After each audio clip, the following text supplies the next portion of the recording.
ایک دفعہ کا ذکر ہے کہ ایک خوبصورت گاؤں میں علی نامی ایک ذہین، محنتی اور نیک دل لڑکا رہتا تھا جو ہمیشہ سب کی مدد کرتا اور سچ بولتا تھا۔ علی کو جانوروں سے بہت محبت تھی، خاص طور پر ایک ننھا خرگوش جس کا نام منو تھا۔ منو علی کا بہترین دوست تھا۔ وہ روز شام کو اسکول سے آ کر منو کے ساتھ کھیلتا، اسے گاجر کھلاتا اور گاؤں کے قریب جنگل کی سیر کو لے جاتا۔ دونوں دوست ہنسی خوشی وقت گزارتے۔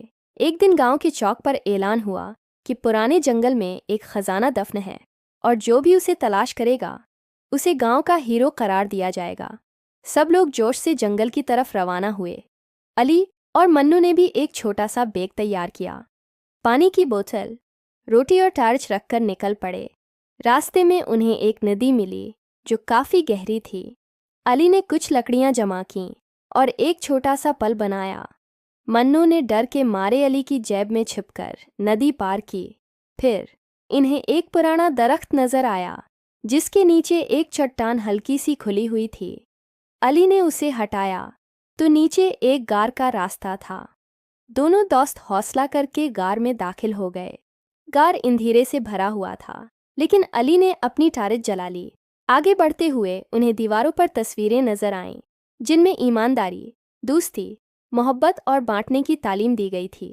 آخر کار ایک سنہرا صندوق ملا جس پر لکھا تھا، یہ خزانہ صرف ان بچوں کے لیے ہے جو دل کے سچے، محنتی اور نیک ہوں۔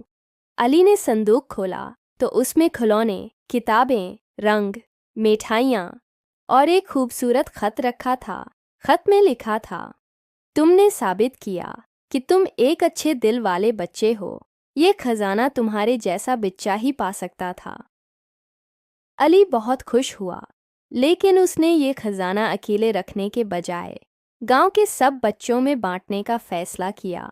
وہ سب کچھ لے کر گاؤں واپس آیا، سب بچوں کو اکٹھا کیا اور ہر ایک کو ایک ایک چیز دی۔